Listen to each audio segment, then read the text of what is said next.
माणूस एकसंध झाला समाजामुळे, समाज शिस्तबद्ध झाला आदर्श शासन व्यवस्थेमुळे, आणि शासन व्यवस्था नियंत्रणात होऊ शकते ती विचारधारा म्हणजेच राजकारण किंवा राजनीतीमुळे. आज कितीही बदनाम वाटत असले तरी आदर्श शासन निर्मितीसाठी राजकारण आणि राजनीती अत्यंत महत्त्वाचे आहे. हजारो वर्ष जगाच्या पाठीवर असे राजनैतिक विचार मांडणारे व्यक्ती आणि त्यांचे सिद्धांत यांचा परिचय करून देणारी साहित्य उत्सवची विशेष शृंखला ऐकणार आहोत निखिल देशमुख यांच्यासोबत. राजधर्म. नमस्कार. साहित्य उत्सव राजधर्म या आपल्या विशेष शृंखलेमध्ये आपलं सर्वांचं सहर्ष स्वागत आहे. आपण या शृंखलेअंतर्गत काही राजकीय विचारवंत तसेच राजकीय संकल्पना समजून घेण्याचा प्रयत्न करतोय. तर आपण प्लेटो, एरिस्टॉटल त्याबरोबरच सामाजिक कराराचा विचार मांडणारे विचारवंत थॉमस हॉब्स आणि जॉन लॉक यांच्या बाबत समजून घेतलं. आता आज आपण समजून घेण्याचा प्रयत्न करूया सामाजिक करार यातील तिसरे विचारवंत म्हणजेच जे रुसो यांच्या बाबत. तर आपण आधी बघितलंय की थॉमस हॉब्स आणि जॉन लॉक यांनी जे मानवी स्वभावाचे वर्णन केलेले आहे ते विरोधाभासी होते एकमेकांस. म्हणजेच जॉन लॉक यांच्यानुसार माणसाचा स्वभाव स्टेट ऑफ नेचर मध्ये हा अतिशय क्रूर आणि शत्रुत्वासारखा होता, तर जॉन लॉक यांनी वर्णन केलेल्यानुसार माणसाचा स्वभाव हा प्रेमळ होता, एक एकोप्याची भावना होती आणि समाजामध्ये त्यावेळी शांतता होती. तर जे रुसो यांनी सुद्धा वर्णन केलेला माणसाचा स्वभाव हा जॉन लॉक यांच्यासारखाच आहे किंवा त्यापेक्षा थोडाफार जास्त चांगला असल्याचे जे रुसो यांचे मत होते. म्हणजेच माणसाचा स्वभाव हा प्रेमळ होता, परोपकाराची भावना होती, जिव्हाळ्याची भावना होती, परोपकारी स्वभाव होता आणि स्वतःवर प्रेम करणारा होता माणूस. तर आता आपण बघूया स्टेट ऑफ नेचर म्हणजेच प्राकृतिक अवस्था, प्री पॉलिटिकल इरा काय होतं जे रुसो यांच्या मते. तर सर्वप्रथम मला आता हे क्लिअर करायचं आहे की स्टेट ऑफ नेचर याचा उल्लेख चारही विचारवंतांच्या वेळी आतापर्यंत आलेला आहे, परंतु स्टेट ऑफ नेचर म्हणजे नेमकं काय हे तुम्हाला एका उदाहरणावरून सांगतो. की कल्पना करा आपण आता एका राज्यात आहोत. राज्य म्हणजे महाराष्ट्र वगैरे असं नाही, तर जे आपल्यावर रूल करतं असं राज्य, परंतु इथे राज्य नाहीये असे एक कल्पना करा. आपण जगतोय म्हणजे कोणी मुख्यमंत्री, पंतप्रधान वगैरे कोणीच नाहीये, डिस्ट्रिक्ट कलेक्टर, पोलीस अथॉरिटी कोणीही नाहीये, कोणाचंही आपल्यावरती नियंत्रण नाहीये. आपण मोकळे आहोत आणि एका नैसर्गिक अवस्थेमध्ये जगतोय. आपल्याला काय अधिकार जे आहेत ते आहेत, जे नाहीत ते नाहीत. ड्युटी आहेत त्याचं पालन करायचं नाही करायचं हा ज्याचा त्याचा प्रश्न आहे. म्हणजे त्या समाजाने आपल्यावरती दिलेल्या आहेत, लादलेल्या नाहीत, परंतु त्या कितपत पालन करायच्या हे आपल्यावरती आहेत. आणि दुसऱ्यांच्या अधिकारांचं रक्षण करायचं वगैरे या सर्व गोष्टी. तर आपण जगतोय, कुठलीही अथॉरिटी नाहीये, कोणीच नाहीये, फक्त आपण आहोत आणि आपणच जगतोय. तू असं का केलं किंवा तू असं का नाही केलं याचं विचारणारं कोणीही नाहीये. फक्त परिवार आहेत आणि कुठल्याही प्रकारची ऑथॉरिटी नसल्यामुळे अर्थातच कोणावरही कशाचंही बंधन नाहीये, कुठलेही कायदे नाहीत, नियम नाहीत, काही नाही. फक्त जे काही आहेत ते नैसर्गिक कायदे आहेत, समाजाने वेळोवेळी निर्माण केलेले काही असतील ते असतील, परंतु त्या व्यतिरिक्त काहीही कायदे नाही आहेत. अशा परिस्थितीमध्ये आपण जगतोय, ती म्हणजे झाली नैसर्गिक अवस्था, स्टेट ऑफ नेचर, प्राकृतिक अवस्था. तर हे झालं स्टेट ऑफ नेचरचं वर्णन. मग आता तुमच्या लक्षात आलंच असेल की प्लेटो, एरिस्टॉटल, थॉमस हॉब्स किंवा जॉन लॉक यांनी वर्णन केलेली स्टेट ऑफ नेचर म्हणजे नेमकी काय होती, आणि मग त्यानंतर त्यांनी ते सिद्धांत मांडले की राज्य नेमकं कसं अस्तित्वात आलं. जसं की एरिस्टॉटल आणि प्लेटो यांचे विचार वेगळे होते, परंतु सामाजिक करार आपण समजून घेतोय सध्या, सोशल कॉन्ट्रॅक्ट, आणि त्यामध्ये थॉमस हॉब्स यांनी जे मांडलं की स्टेट ऑफ नेचर ही फार क्रूर असं त्याचं वर्णन त्यांनी केलेलं आहे की मनुष्य स्वतःचं रक्षण करण्याकरिता काहीही करण्यास सज्ज होता, आणि जॉन लॉक यांनी जे वर्णन केलेलं आहे की समाजामध्ये शांतता होती परंतु कुठलीही गोष्ट परमनंट राहत नाही, या सिद्धांतानुसार हळूहळू ते नियम जे आहेत, चौकटी ज्या आहेत त्या पुरेशा स्पष्ट नसल्यामुळे त्या तुटत गेल्या, आणि या स्टेट ऑफ नेचरचं रूपांतरण जी थॉमस हॉब्सने वर्णन केलेली होती त्या स्टेट ऑफ नेचर मध्ये झालं, आणि त्यामुळे त्यांना एक गरज निर्माण झाली की या स्टेट ऑफ नेचर मधून बाहेर पडण्यासाठी, आणि म्हणून ते सर्व एकत्र येऊन त्यांनी एक करार केला, त्यालाच सामाजिक करार असं मानलं जातं, आणि त्या सामाजिक कराराने मग एक राज्याची निर्मिती केली, एक राजा किंवा लोकशाही पद्धतीने म्हणूयात एखादं सरकार स्थापन केलं गेलं. तर अशा प्रकारे राज्याची निर्मिती पूर्वी झाली असं थॉमस हॉब्स, जॉन लॉक म्हणजे सामाजिक कराराच्या माध्यमातून असं यांचं मत आहे. आता आपण रुसोच्या बाबतीत जाणून घेतोय आज. सर्वप्रथम आपण बघूया स्टेट ऑफ नेचर म्हणजेच प्राकृतिक अवस्थेचे वर्णन. प्राकृतिक अवस्थेबाबत रुसो म्हणतात की स्टेट ऑफ नेचर ही जास्त चांगलीही नव्हती तर जास्त वाईटही नव्हती, परंतु त्यांनी याला एक सुवर्ण युग म्हणून संबोधित केलेलं आहे स्टेट ऑफ नेचरला. जसं की माणसाच्या स्वभावाबाबतचे त्यांचे विचार आहेत त्याचनुसार स्टेट ऑफ नेचर सुद्धा होती. शांततेचं वातावरण होतं. त्यांनी माणसाचा स्वभाव वर्णन करताना एक पक्ष्या प्राण्यासारखा स्वभाव असल्याचं सांगितलं. म्हणजे आपण एखाद्या उदाहरणावरून समजून घेऊ शकतो की एखादा ससा आहे तर त्याला चांगलं काय आणि वाईट काय हे समजत नाही, फक्त त्याला त्याचं स्वतःचं रक्षण करायचं आहे आणि टोळ्यांमध्ये राहायचं आहे. अशा प्रकारचीच त्यावेळी माणसांची सुद्धा स्थिती होती, फक्त स्वतःचं रक्षण करणे आणि टोळ्यांमध्ये राहणे, आपल्या स्वतःच्या टोळीमध्ये राहणे, परंतु एककेंद्री आणि समाधानी असं ते आयुष्य होतं, आणि आपल्या टोळी व्यतिरिक्त कोणाशीही फारसा असा संपर्क त्या काळी नव्हता. इथे सुद्धा रुसो यांनी सुवर्णयुग तर म्हटलेलंच आहे, परंतु स्टेट ऑफ नेचरला 3 भागांमध्ये डिवाइड केलेला आहे. पहिला भाग म्हणजे असा की सर्व मानवांना स्वतंत्रता होती, समाधानाचं जीवन होतं, परंतु ते एककेंद्री असं आयुष्य होतं. मुबलक प्रमाणात साधन संपत्ती उपलब्ध होती, खाण्याकरिता बरीचशी फळे आणि धान्य साठा उपलब्ध होता.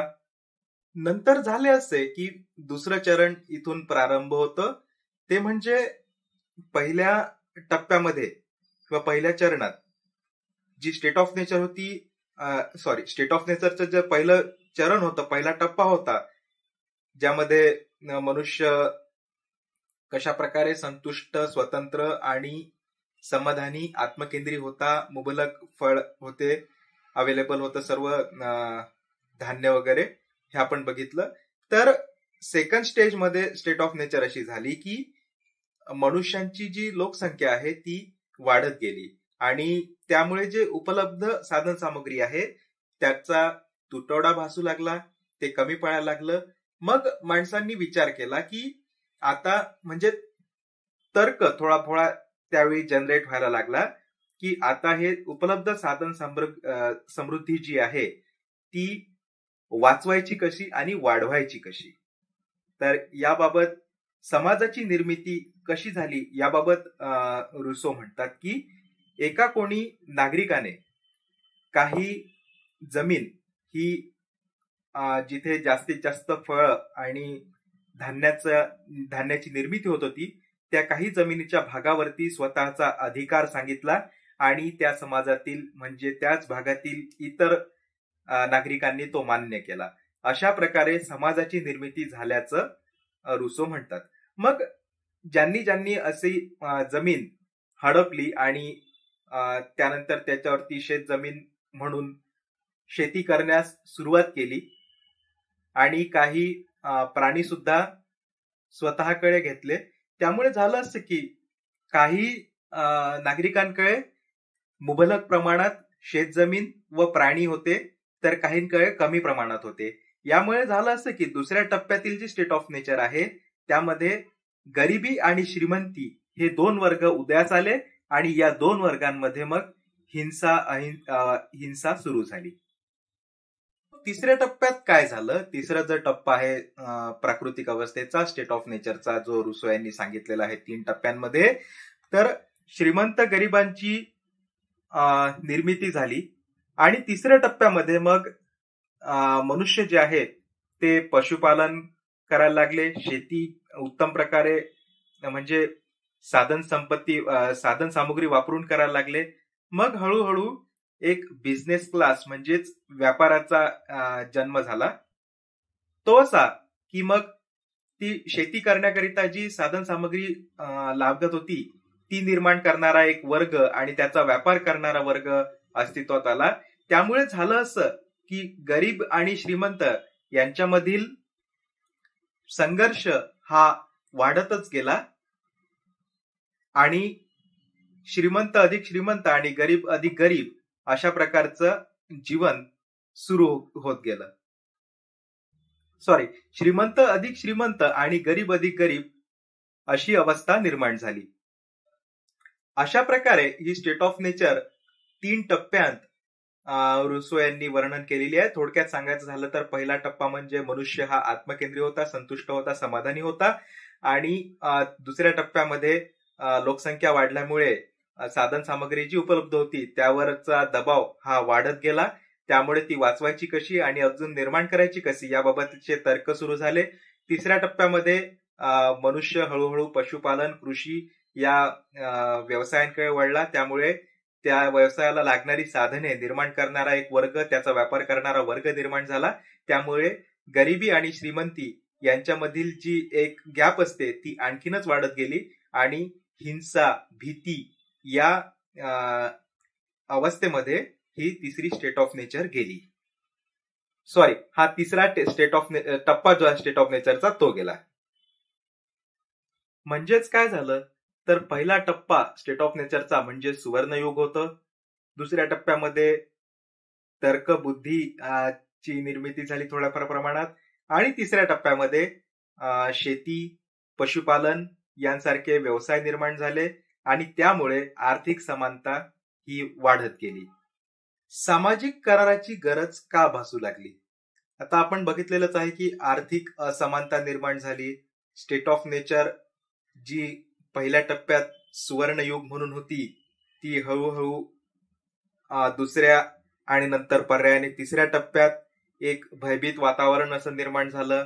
अर्थातच गरिबी आणि श्रीमंती या 2 गटांमध्ये मनुष्यांची विभागणी झाल्यामुळे माणसाचा स्वभाव देखील बदलला आणि त्यामुळे या स्टेट ऑफ नेचर मधून बाहेर येण्याकरिता म्हणजे स्टेट ऑफ नेचर जशी जॉन लॉक यांनी वर्णन केली होती, नंतर तिचं रूपांतरण थॉमस हॉब्स यांच्या स्टेट ऑफ नेचर मध्ये झालं आणि रुसो यांनी जी स्टेट ऑफ नेचर वर्णन केली होती तिचंही रूपांतर त्यानंतर थॉमस हॉब्स यांनी वर्णन केलेल्या स्टेट ऑफ नेचर मध्ये झालं.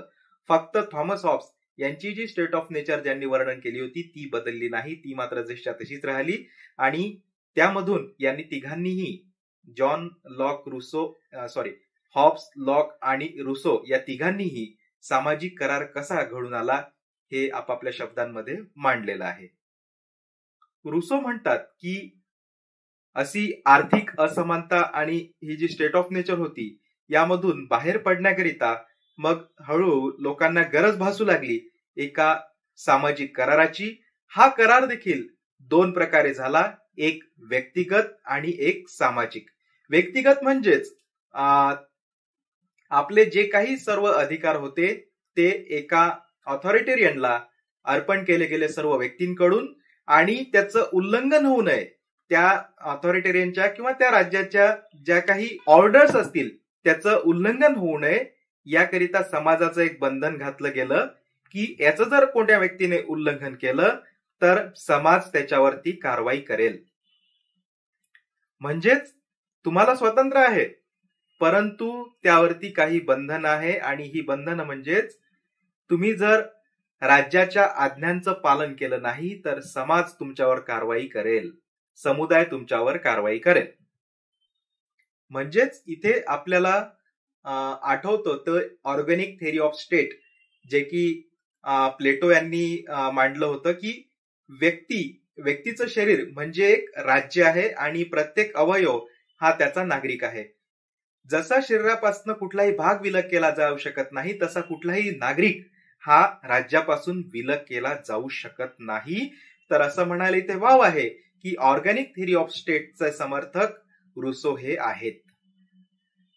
जे रुसो म्हणजेच जीन जॅक रुसो यांचा जन्म 18व्या शतकात म्हणजेच 1712 मध्ये झाला. आयुष्याची पहिली 30 ते 35 वर्षे त्यांनी अशीच घालवली, म्हणजे काही फारसं कार्य या 30 ते 35 वर्षांमध्ये केलेलं नाहीये.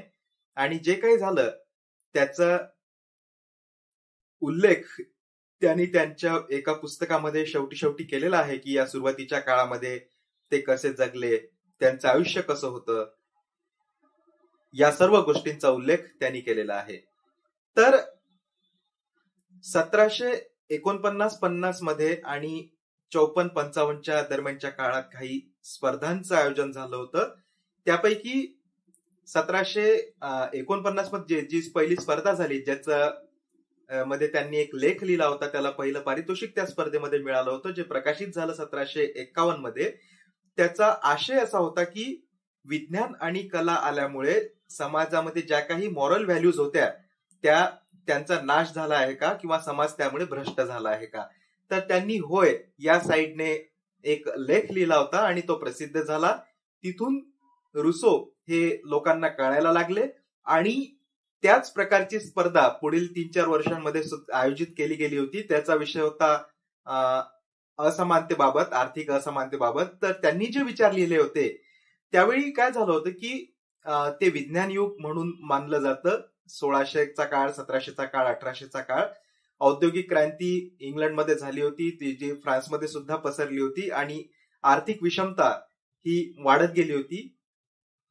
तर त्यांचे विचार जे होते ते त्यावेळी जी आयडिया नवीन एक अस्तित्वात आली होती, कॅपिटलिस्ट सोसायटी, त्याच्या विरुद्धची होती. त्यामुळे त्यांना त्याबाबत कुठल्याही प्रकारचं पारितोषिक हे मिळालं नाही. परंतु तो लेख प्रसिद्ध झाला आणि तो इतका प्रसिद्ध झाला, इतका पसरला की त्यामध्ये जो उल्लेख केला होता की असमानता कशी निर्माण झाली, आर्थिक असमानता कशी निर्माण झाली, ती वाढली कशी, आणि जे प्रेरणास्थान होते फ्रेंच राज्यक्रांती होण्याकरिता. फ्रान्सची राज्यक्रांती आपण इतिहासामध्ये बरेचदा ऐकतो, वाचतो. त्याला जे कोणी प्रेरणास्थान होते त्यापैकी एक रुसो होते आणि त्यांनी त्या स्पर्धेकरिता लिहिलेला हा एक लेख जो कॅपिटलिझम विरुद्ध होता, ज्याला कुठलंही पारितोषिक मिळालं नाही, हा लेख एक प्रेरणास्थान म्हणून याने त्या फ्रेंच राज्यक्रांतीकरिता काम केलं. रुसो यांच्यावर थॉमस हॉब्स आणि जॉन लॉक यांचा विशेष प्रभाव होता आणि त्यांनी सामाजिक करार, सोशल कॉन्ट्रॅक्ट या त्यांच्या ग्रंथाची रचना ही 1762 मध्ये केली. आपले राज्यासंबंधीचे विचार मांडताना रुसो यांनी ऑर्गॅनिक थेरी ऑफ स्टेट याचे समर्थन केलेले आहे.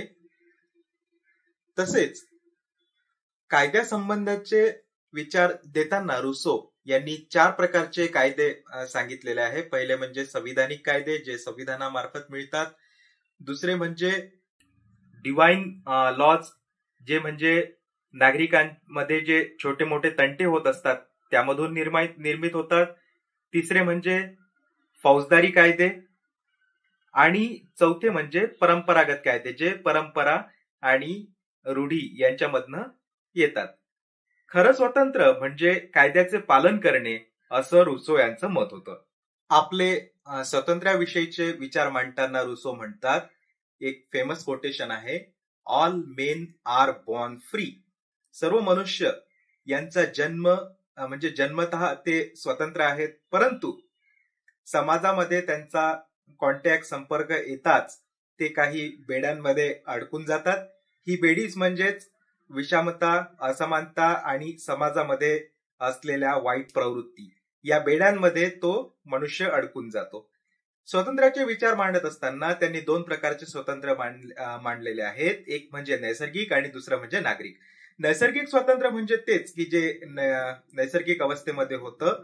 सर्व मनुष्य हे स्वतंत्र होते आणि कोणाचंही त्यांच्यावरती बंधन नव्हतं.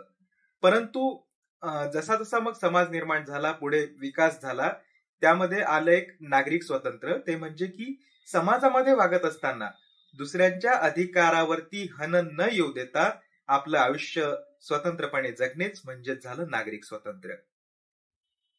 आपले संपत्ती संबंधांचे विचार मांडताना रुसो हे खूप नकारात्मक होतात. त्यांनी निगेटिव्ह थॉट्स ऑफ प्रॉपर्टी म्हणून त्यांचे विचार ऑन प्रॉपर्टी म्हणून त्यांचे विचार मांडलेले आहेत.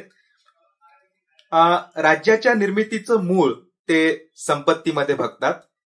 ते म्हणतात की स्टेट ऑफ नेचरमध्ये आपण बघितलेलं आहे की एक असा माणूस ज्याने काही जमिनीवर आणि काही पशु पक्ष्यांवरती दावा सांगितला आणि इतर समाजातील लोकांनी तो त्याचा दावा मान्य केला. अशा प्रकारे समाजाची निर्मिती झाली. ज्या कोणी एका माणसाने केलं तो पहिला नागरिक होता समाजाच्या निर्मितीचा आणि तिथूनच प्रॉपर्टी संपत्ती याची निर्मिती झाली आणि पुढे यामुळेच असमानता ही वाढत गेली. गरीब आणि श्रीमंत यांच्यामधील दरी ही वाढत गेली. गरिबी आणि श्रीमंतीमधील दरी वाढत गेल्यामुळे माणसाने माणसाची स्वतंत्रता गमावली आणि ही स्वतंत्रता परत मिळवण्यासाठीच रुसो म्हणतात निसर्गाकडे चला, बॅक टू द नेचर.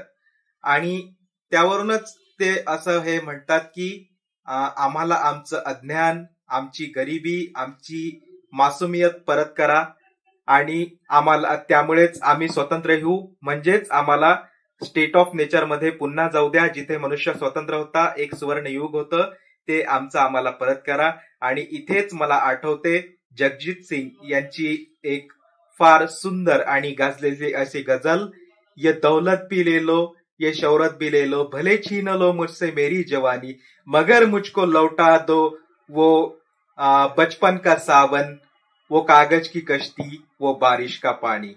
मला वाटतं मी ही गझल म्हणण्यामध्ये थोड्याफार चुका केल्या असू शकतात, त्याबाबत क्षमस्व. आणि याबाबतच आपलं जे रुसो यांच्यावरील आजचा हा अंक संपलेला आहे. खूप खूप धन्यवाद. म्हणजेच मला एवढंच फक्त म्हणायचं आहे की ही जगजीत सिंग यांची गझल आणि रुसो यांचे प्रॉपर्टी संबंधीचे विचार यामध्ये मला म्हणजे रुसो यांनी प्रॉपर्टी संबंधी आणि जगजीत सिंग यांनी बाल्य अवस्थेसंबंधीचे याबद्दलचे विचार असे संबोधतात, परंतु मला यामध्ये एक समानता मिळते. खूप खूप धन्यवाद.